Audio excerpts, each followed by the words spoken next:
계속해서 말씀을 읽도록 하시겠습니다. 11절 제가 읽고 여러분들이 한 절씩 교독하실까요? 11절 제가 읽습니다.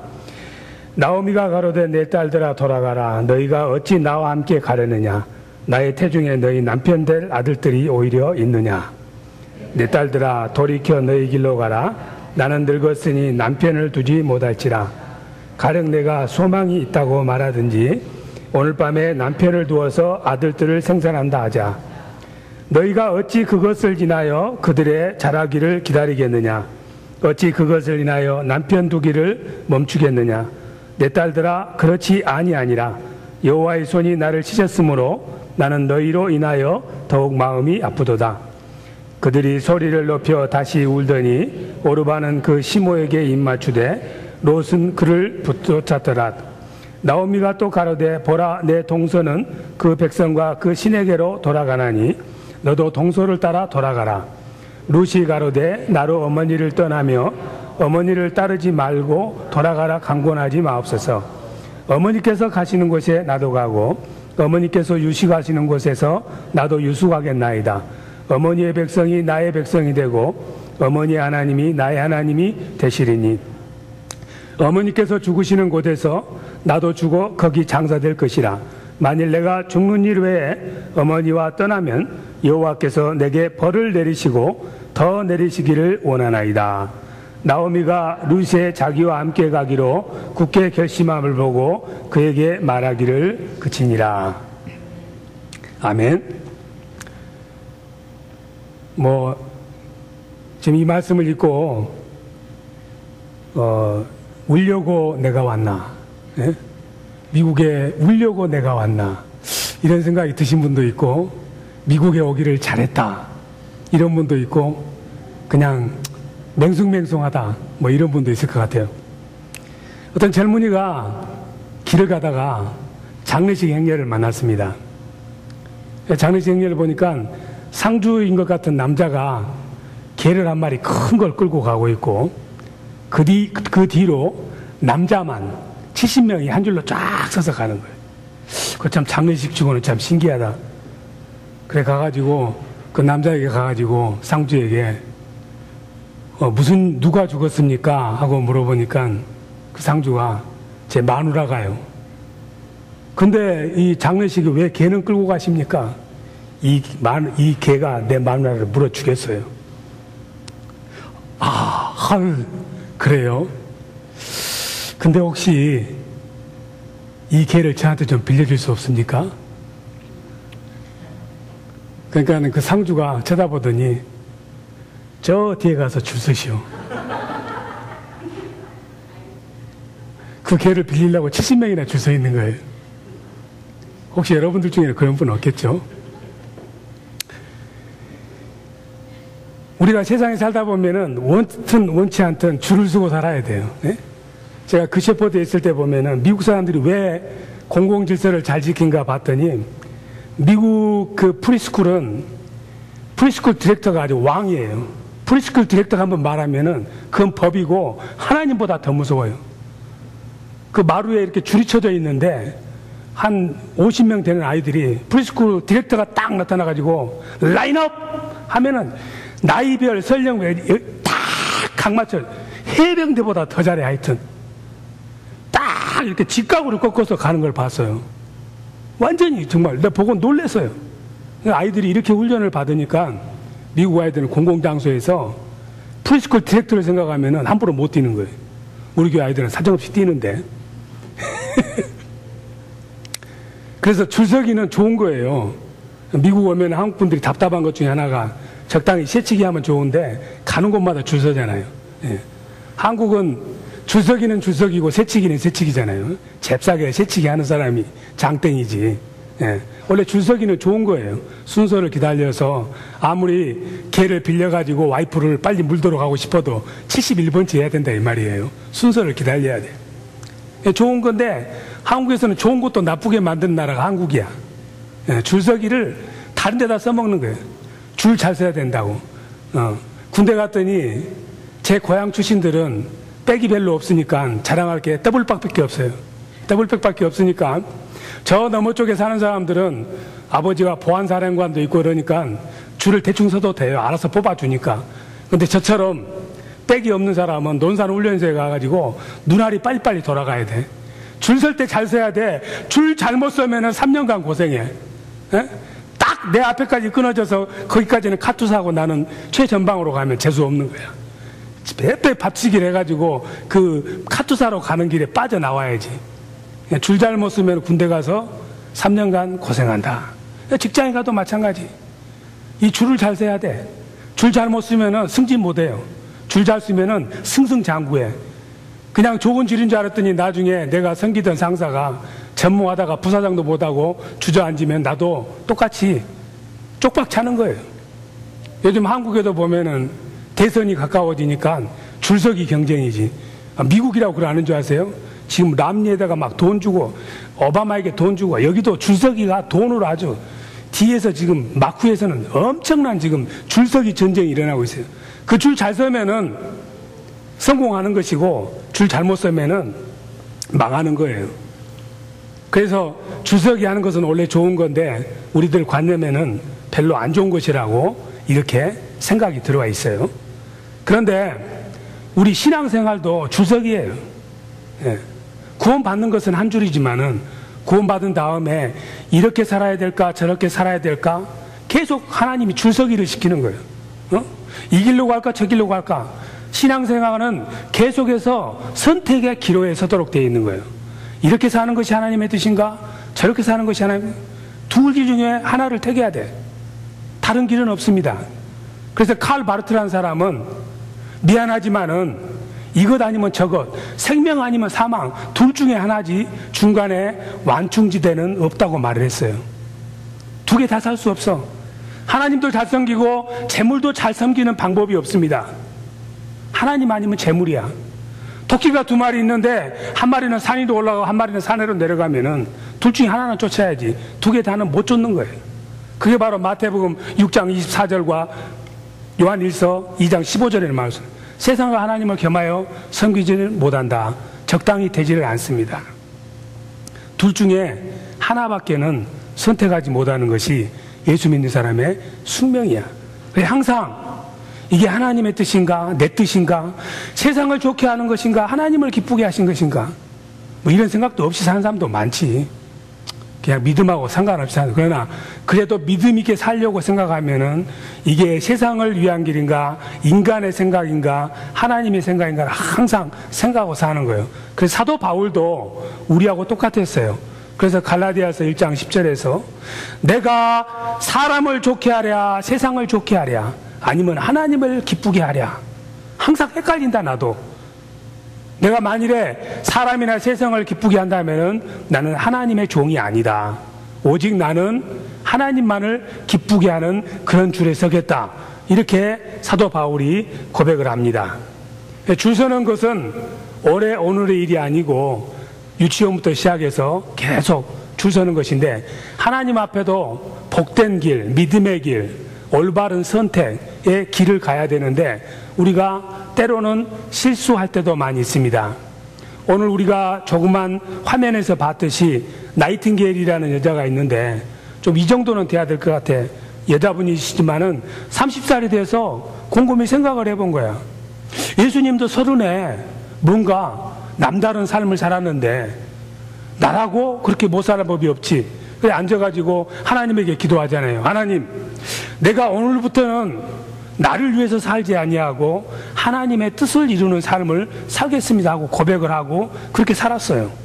그래서 오늘날 이 나이팅게일이 얼마나 하나님의 뜻에 충실한 삶을 살았던지 간호사가 되는 사람들은 간호사 되기 전에 하얀 캡을 쓰고 나이팅게일 선서를 하도록 돼 있어요. 하나님을 위한 삶을 살았기 때문에 우리에게 귀감이 되는 것입니다. 잘못 선택하면은 세상에서도 쪽박을 찰 뿐만 아니라 믿음의 세계에서도 쪽박 찹니다. 오늘 이 성경이 바로 룻기인데 룻기는 4장이에요. 길지 않습니다. 아마 우리 교회 성도님들은 7월 중에 룻기를 다 외울 줄로 믿습니다. 외울 수밖에 없는 것이 제가 말이지 오늘 아침에 굉장히 지금 어지러워요. 지금 어지러지해가지고 이 옷을 갈아입다 쓰러질 뻔했어. 그래서 장로님이 막 영양식을 주고 지금 그랬는데 지금도 약간 어질어질합니다. 7월 달에 이거 합니다. 이건 7월부터 눕기를 공부를 해요. 새벽 기도 때는 하는 사람들은 이런 말 듣고 이제 새벽 기도 더 나오고 싶은 사람들이 많이 있을 것 같아. 새벽 기도 나온 분들은 매일 큐티 너트를 저한테 제출을 해야 돼. 그럼 저는 그냥 보고 지나는 것이 아니라 거기다 점수를 매겨요. 과락도 있어. 그럼 교회에서 쫓겨나는 거예요. 수요일 날 어머니들 기도 모임에도 이거 합니다. 여러분들하고 저하고 앞으로는 똑같은 성경, 똑같은 내용을 가지고 공부를 해요. 그래서 제가 살기 못 쳐요, 이제는. 대충 설교하면 여러분들이 다 알거든. 그 뻔히 아는 거 들으려고 교회 나올 분이 어디 있어요? 시간 아까운데. 뭔가 남다르게 해줘야 여기 나오는 기름값이라도 할 거 아니에요. 그 어쩐 적부터 심각하게 고민했어. 왜? 내가 잘못하면은 뻔한 이야기 하면은 월요일부터 이걸 읽으면서 저 능력 없는 목사 마음 바꿔먹기 쉬우니까 굉장히 고민스러워서 뭔가 여기 온 보람 있는 말씀을 전해야 되겠다 생각하다 보니까 지금도 많이 어지럽습니다. 이 룻기는 4장으로 되어 있는데 너무 짜임새 있게 써져 있어서 어느 한 구절도 지울 수가 없어요. 단편소설로 치자면은 최고의 단편소설. 그래서 독일의 요한 볼프강 괴테는 뭐라고 했냐면은 룻기는 인간이 만들 수 있는 최고의 걸작품, 단편소설이라고 이야기했어요. 기승전결이 너무 아기자기하게 잘 돼 있는 소설이란 말이에요. 근데 이 룻기의 전반적인 시작을 보면은 선택부터 시작해요. 잘못 선택해서 인생이 실패한 이야기부터 나오는 거예요. 바로 이 룻기의 가장이었던 엘리멜렉이라는 사람이 베들레헴에서 살다가 베들레헴이 좀 힘들어지니까 모압이 잘 산다고 그러니까 모압으로 이사를 갔다가 그냥 쫄딱 망했어. 망해서 죽었어요. 자식이 둘 있었는데 자식 둘도 죽었어. 또 자식 둘도 결혼을 시켰는데 결혼한 지 2, 3년 만에 자식들이 다 죽은 거예요. 그러니까 그 집에 남은 게 누구겠어요? 남편들 죽고 나면 남은 게 누구예요? 혹시 혼자 계신 분은 좀 용서해 주세요. 예? 남자 여자 살다가 남자 셋 빼면은 뭐예요? 여자만 3명 남는 거지. 여자만 3명 남으면 뭐예요? 과부 삼형제 사는 곳 아닙니까? 늙은 나오미는 늙었으니까 살 만큼 살았으니까 할머니니까 괜찮았지만은 이 나오미에게 있는 두 며느리는 10대 후반이에요. 10대 후반. 오르바 룻은 10대 후반이야. 시아버지의 잘못된 선택 때문에 줄 잘못 잡아가지고 온 가족이 풍지박산이 난 거예요. 이런 상황에서 시어머니 나오미가 원위치로 돌아가야 되겠다. 그래서 자기 고향인 베들레헴으로 가려는 장면이 바로 오늘 룻기 1장이에요. 이제 가려고 보니까는 이 며느리들이 거치작거리는 거예요. 이 늙은 한 몸은 어디 가서 대충 뭐 굶듯이 때우듯이 살겠지만은 이 새파랗게 젊은 10대 후반에 며느리 둘을 데리고 고향으로 갈 걸 생각하니까 머리가 무거운 거예요. 오늘 한국에도 보면은 참 슬픈 이야기인데 언제 제가 TV를 봤더니 동남아시아에서 온 분이어가지고 한국 국적을 갖는 게 소망이었어. 목욕탕 가고 싶어가지고. 그전에는 목욕탕, 동네 목욕탕 가면 안 받아주는 거예요. 왜? 너는 한국 사람이 아니니까. 그러고 나서 이제 한국 국적을 얻고 주민등록증을 가지고 신나가지고 제일 먼저 간 곳이 목욕탕이었어. 들어가려고 그러니까 주인이 오지 마라, 들어가지 말아요. 아니, 저 주민등록증이 있는데요? 그래도 안 받아줘. 나는 받아주고 싶은데 손님들이 너 들어온 걸 싫어해서 안 받아준대. 인종차별이 있다는 얘기예요. 유대인은 더 심합니다. 그 예쁜 며느리들 둘 데다가 모압 여자들 데리고 그런 애도 가정이 다 망해가지고 고향에 초라한 모습으로 돌아왔는데 그 며느리 둘까지 해가지고 갈 걸 생각하니까 시어머니 나오미가 머리가 아픈 거야. 그래서 며느리들을 불러놓고 이야기를 한 거야. 야, 며느리들아 이리 와봐라. 내가 어지간하면 너희들 데려가지만 보다시피 내 호주머니에 땡전 한 푼 없다. 내 입도 거미줄이 쳐져 있는데 이 고향에 돌아가면 너희들 먹고 살 길이 없다. 잘 알다시피 유대인은 모압 사람을 사람 취급도 않는다. 그러느니 너희들 아직 젊을 때 운명 바꿔라. 차 갈아타. 고무신 거꾸로 신어. 응? 고향으로 돌아가서 좋은 남편 만나서 한번 팔자 한번 바꿔봐. 그렇게 이야기를 하니까는 두 며느리가 우는 거예요. 시어머니 그럴 수는 없습니다. 우리가 어떻게 그럴 수가 있겠습니까? 막 우는 거예요. 이 시어머니가 참 마음이 안 좋아. 그러니까 이제 이야기를 하는 거야. 야, 너희들이 마음에 그래도 내가 너희들 거기 데려가는 거 내가 부담스럽다니까 왜 이렇게 말귀를 못 알아들어? 어? 각자 알 길로 가. 나한테 뭘 기대할 수 있어? 가봐야 쪽박이야. 그러니까 마음 바꿔먹고 돌아가. 고향으로 돌아가서 좋은 남편 만나서 팔짝 고쳐. 말귀를 알아들을만 나이잖아? 그랬더니 큰 며느리였던 오르반은 어머니 하면서 마지못해 울면서 마음이 아픕니다 하면서 그냥 친정으로 돌아가는 거예요. 말귀를 알아듣는 거예요. 사람이 말을 했는데 말귀를 못 알아들으면 어떻게 해? 확 주먹으로 때려버리고 싶지. 응? 적당한 시점에서 헤어지자고 하면은 헤어져야지. 둘이 쪼개지자고 하면 쪼개지는데 끝까지 죽자 사자 붙으면은 연애해보신 분들은 다 알 거라고. 징그러 죽겠는데 거머리처럼 붙으면 어떻게 해? 환장하는 거지. 말귀를 알아들어야지. 헤어지는 것이 사랑이라니까. 에? 그런 경우도 있잖아요. 좀 이상한 이야기지만. 어쨌든 오르반은 말귀를 알아먹고 현실적으로 머리가 착착 돌아가면서 계산이 되면서 예, 시어머니 마음은 아프지만은 제가 시어머니 말귀 말씀하신 대로 하겠습니다 하고 돌아갔어. 예, 거기까지는 됐는데 야, 룻 봤더니 너는 어떡할래? 그랬더니 저는 안 가요. 아, 이런 똘박이 없어. 가. 네 동서도 갔잖아. 너 눈 뻔히 뜨고 봐. 나 따라와봐야 아무것도 줄 거 없어. 너 지금 이 젊은 나이 청춘 잠깐이다. 이때 아니면 팔짱 못 고친다.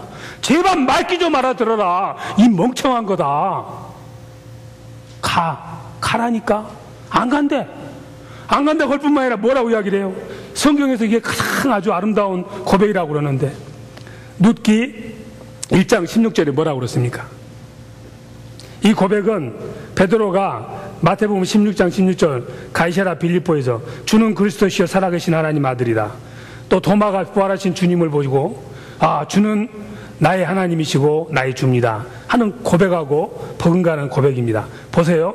얼마나 똘박인지 이렇게 머리가 안 돌아가. 말귀를 못하는 16절에 같이 합니다.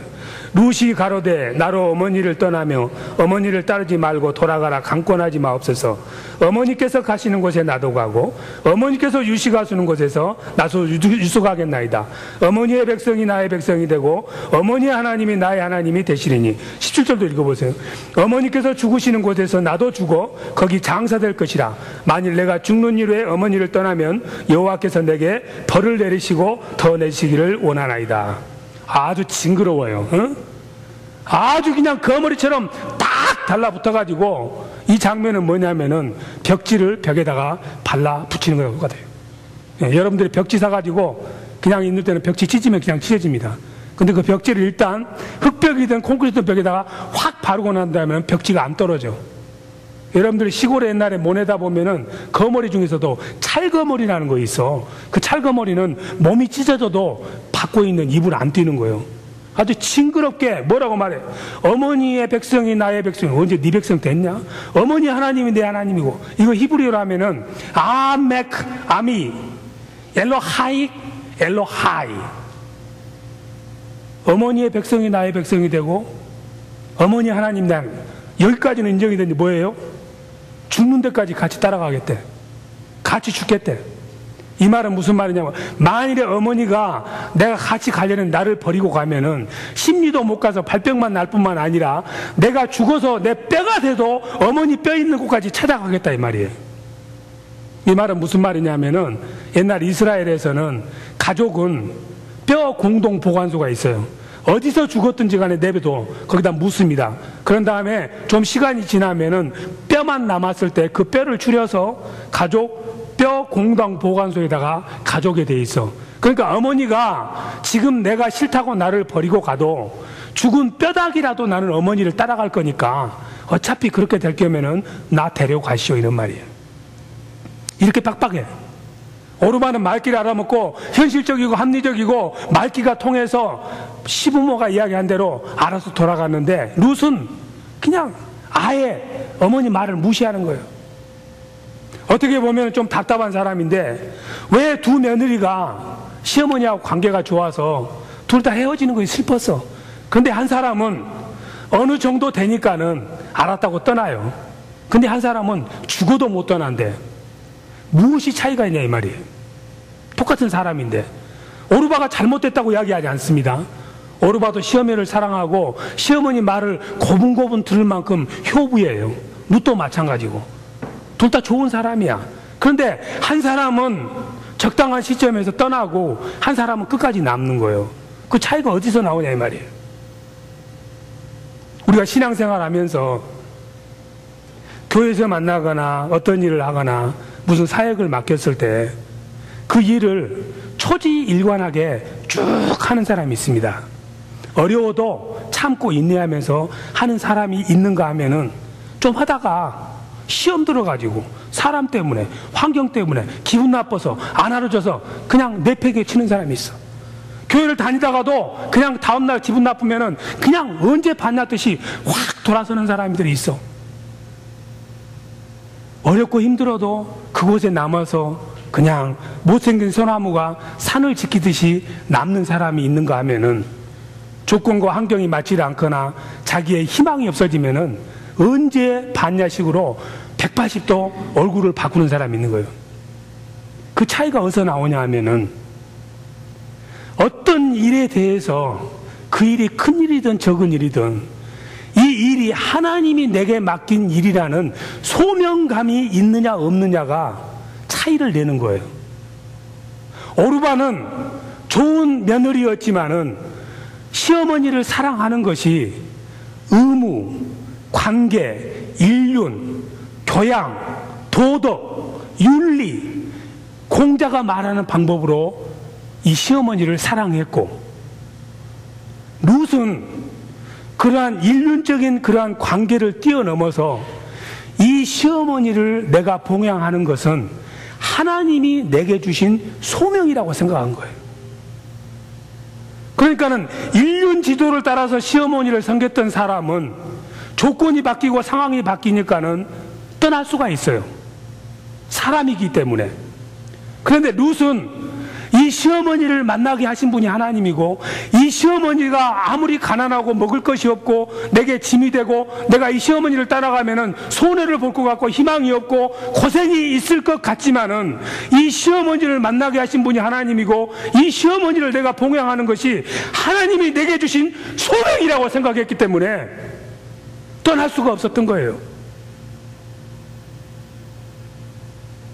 그래서 저희 교회를 떠난 사람 뭐라고?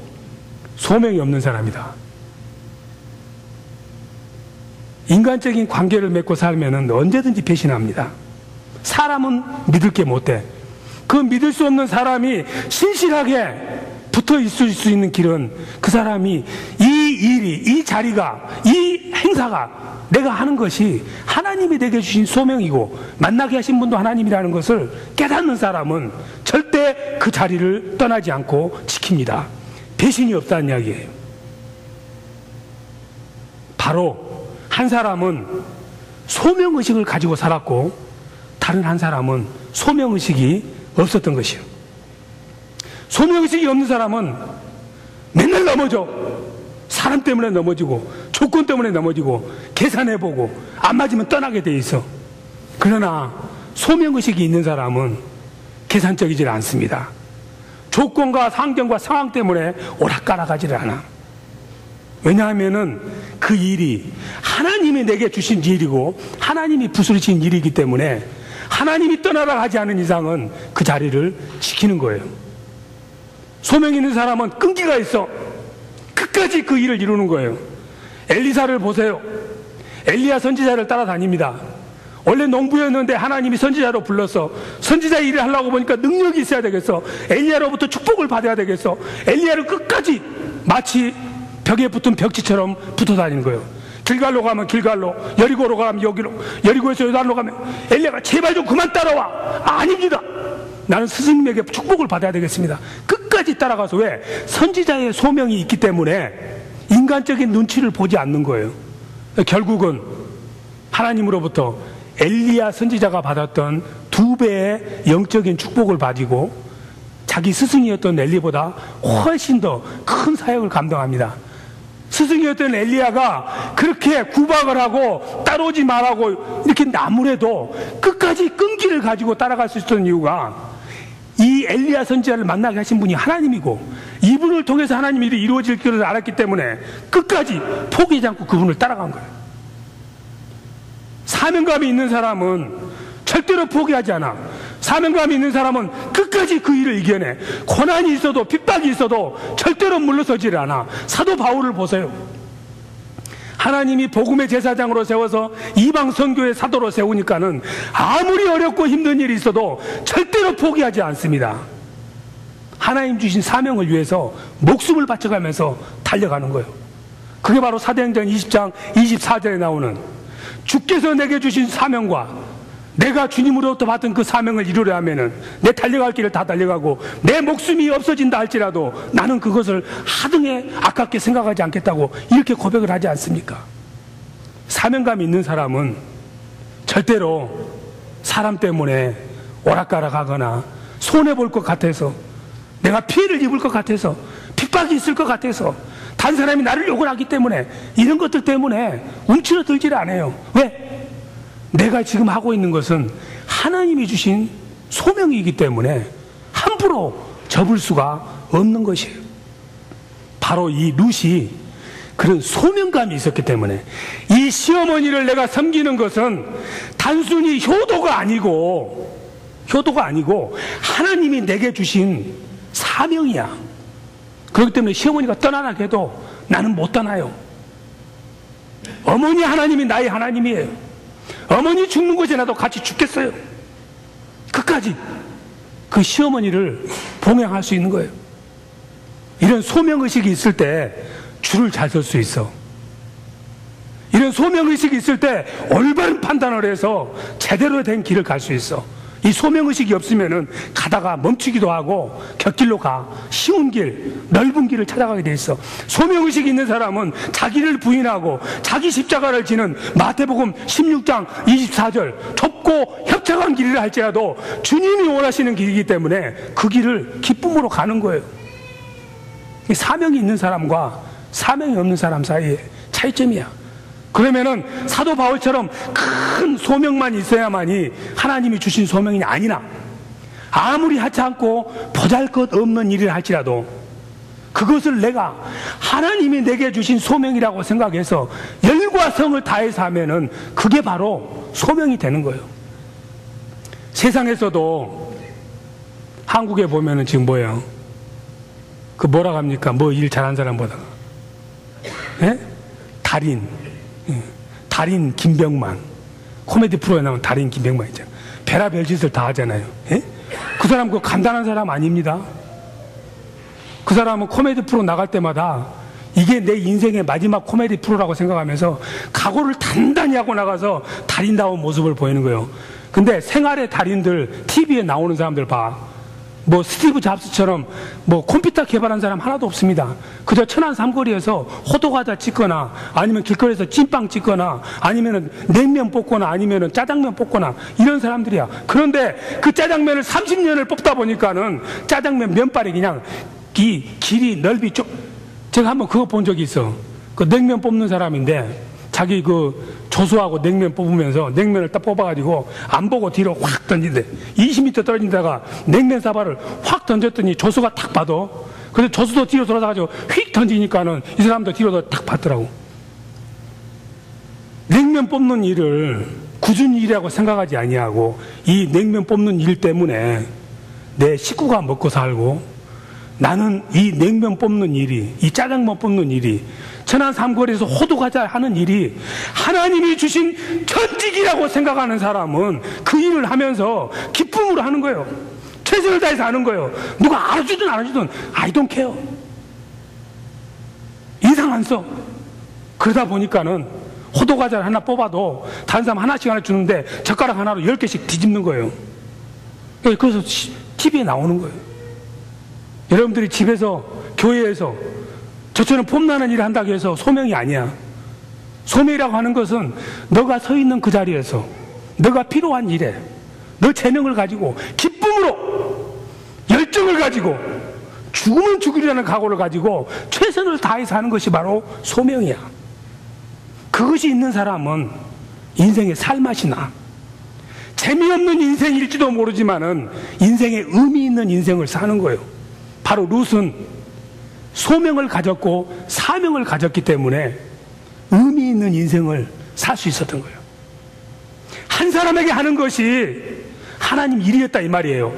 다 늙어서 아무런 소망이 없는 시어머니를 잘 봉양하는 일이 하나님이 부르신 소명이었다 이 말이에요. 나중에 알고 보니까 그 소명을 통해서 이 룻을 통해서 다윗이 나오고 그 가게에서 예수 그리스도가 나와요. 하찮은 일 없습니다. 교회가 크든 작든 상관없어. 내가 교회 와서 하는 일이 무슨 일이든 상관없어. 소명의식이 있는 사람은 그 소명만 바라보고 살아. 남들이 뭐라 해도 상관없어. 남들이 알아주지 않아도 상관없어. 기쁨으로 최선을 다해서 서 있는 그 자리에서 내가 필요한 곳에 나를 드리는 거예요. 그래서 소명이 있는 사람이 하는 일을 보면은 남달라요. 폼도 다르고 자세도 다르고 옆에 사람 보기도 좋습니다.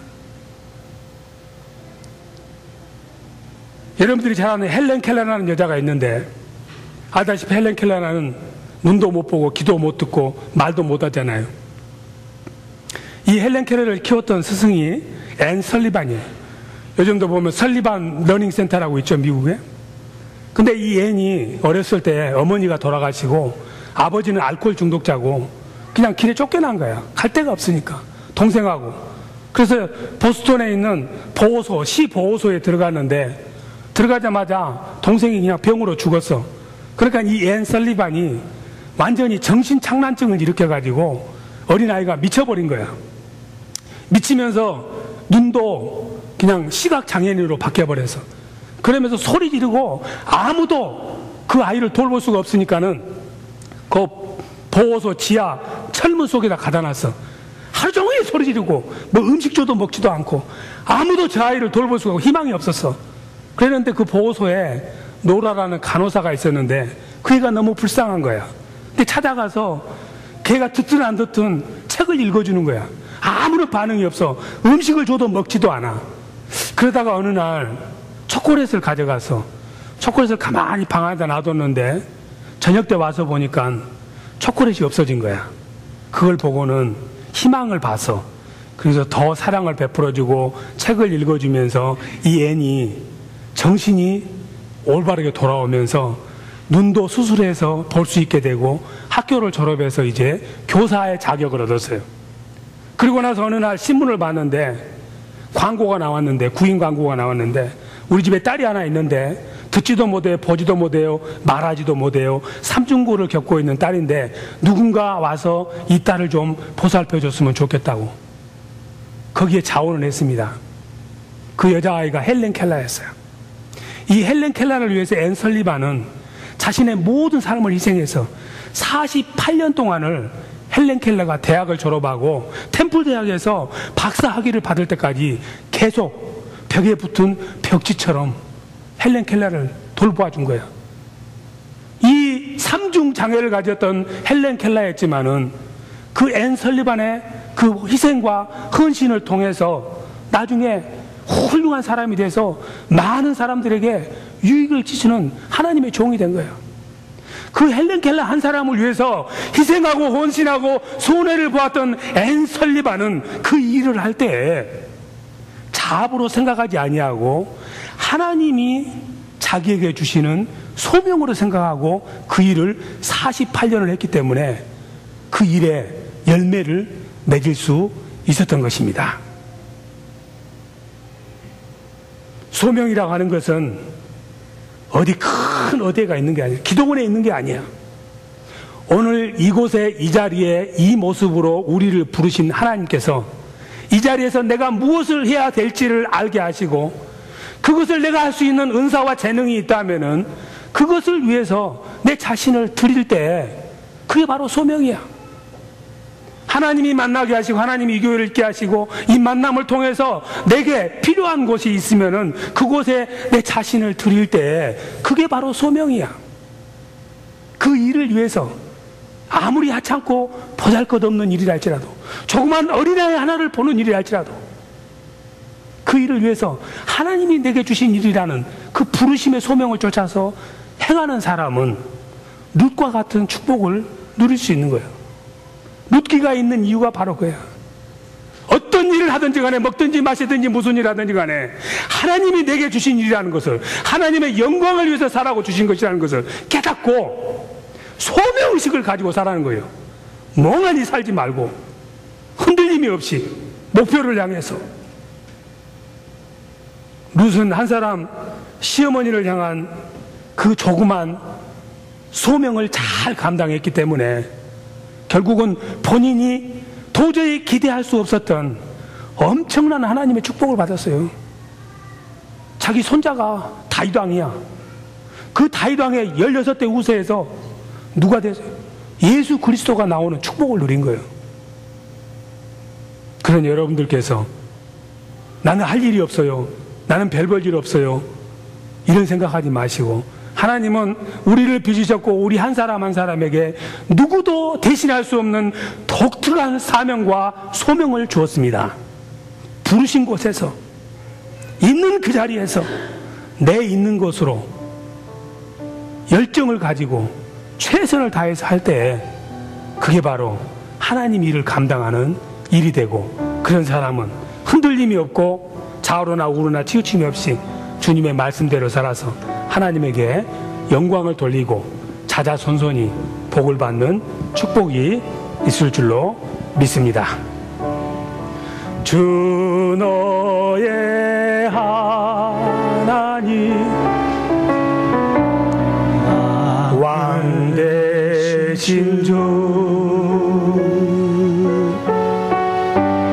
영원히 주님만 찬양하리.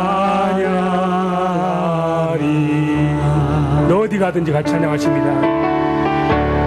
어디 가든지 순종하라.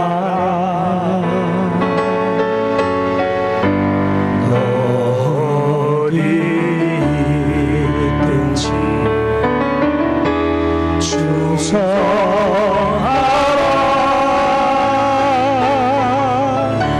주 너의 하나님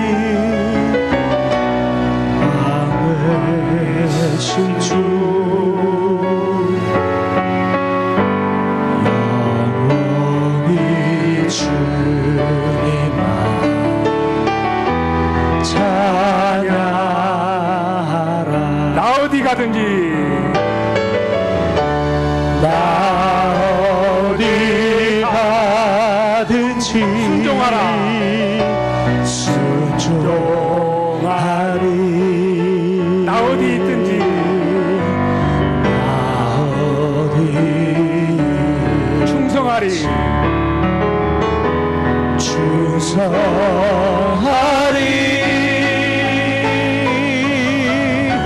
주